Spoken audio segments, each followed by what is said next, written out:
everybody, it's Tambarambaa here, or Tammy Klinger, and today I thought I'd show you how I paint a cover of one of the signatures from the Rainbow Art Journal. So thanks for joining me with all my Art by Marlene goodies today.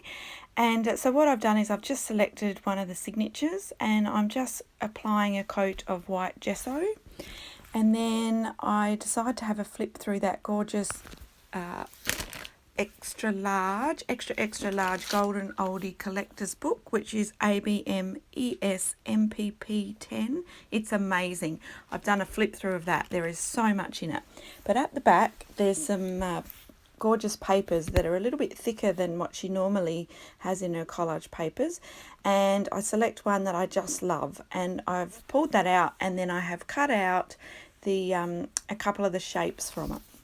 So you can see here I'm just putting them approximately where I think I'll use them on my page, and then I'm tracing with a pencil, and that just means I don't have to put paint all over that area because I'm going to cover it up anyway.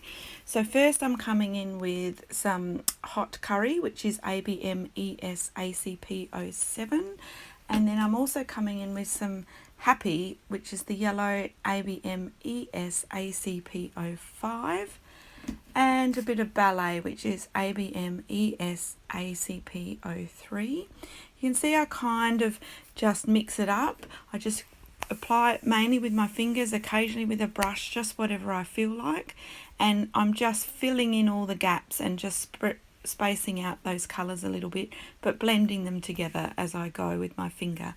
And I also added ABM ES ACP 08, which is ho ho ho, which is red. Okay, so once it's dry, I come in with a little bit of white paint, which is called lace, which is ACP 01, and I just pop a little bit down just because I felt like it was quite bold in colour, and then I apply a stencil. I use the Crafters Workshop, which is a designed by Art by Marlene, and it's called Ocean Window, and I just pop some white down and then wipe it off using a wet baby wipe, and it just leaves a little hint of some detail there, which is all I really wanted.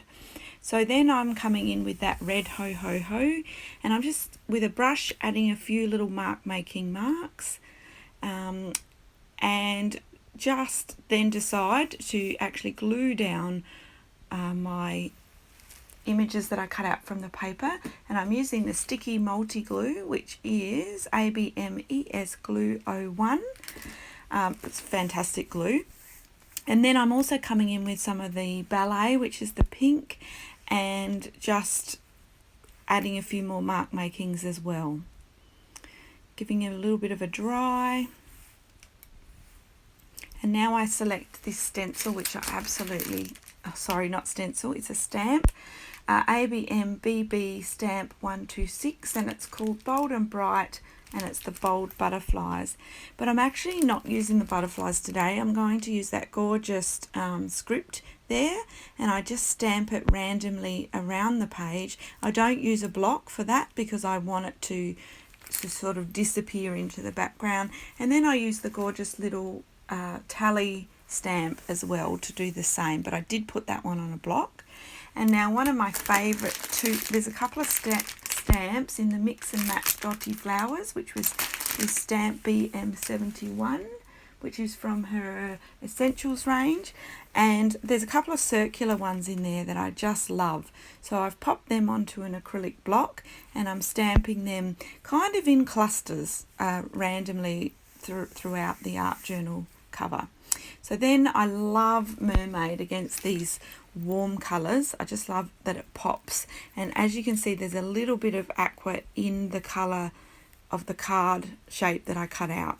So I've picked out Mermaid ABM ES ACP 04, and I'm just filling in the circles and then adding a few more mark makings as well. So it just gives that pop, as you can see. So then I add just a hint. I love that Mermaid aqua colour over that little bit of pink.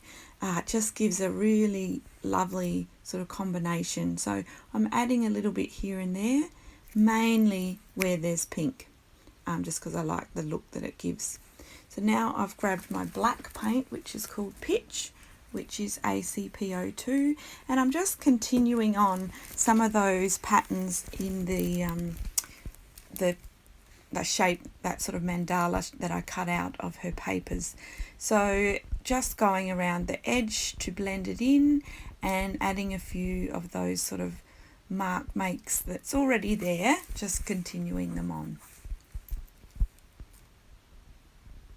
So then I also, while I've got some black paint out, I get a fan brush and some water and just add some splats to the background as well. So it's important to dry it off at this point so you don't smudge all those lovely marks. And I noticed one of the new stamps, which is called ABM BB Stamp 124 Romantic Florals, has these gorgeous splatty stamps in it. So I thought I'm going to add a few larger blobs. So I've got my little splats with my brush, but I'm adding some bigger ones by using that gorgeous stamp. So now I've just got a paint pen and I'm just going over the outline of some of those circular stamps and adding some black and white to the border, just to you can see as soon as you add the white it really pops. So I think that's the secret when using bright colours, is to always add a bit of black and white just to help merge it all together and to make those colours pop. So I'm also just adding some more marks to that mandala. So I grabbed the Mermaid paint, which is the aqua, and just love that I can use it straight onto my page with dots. So because of the fine tip of the paints, I can just dot it out across the page. So now giving it a dry, and then it's time to add a quote. So I have used her new stickers, ABM STICO4 Sticky Quotes and Colourful Elements, and I selected one that's with the black background that says art can change your life, because that's perfect for a cover of an art journal. And then I'm simply grabbing some black paint, that pitch paint, and just rubbing a bit around the edges of my journal just to tie it all together. And that is basically it. I've deepened up that mermaid as it's dried. I've decided another coat will just make it pop even further. Yeah, so that's basically it. Adding a few little mark makings with a black pen, paint pen, some scribbles around the quote, and there you have it, a fun art journal cover. I hope it gives you the inspiration to have a go at one of your covers. They can be a bit intimidating, but just treat it as an art journal page. Well, thanks for watching. Bye everyone.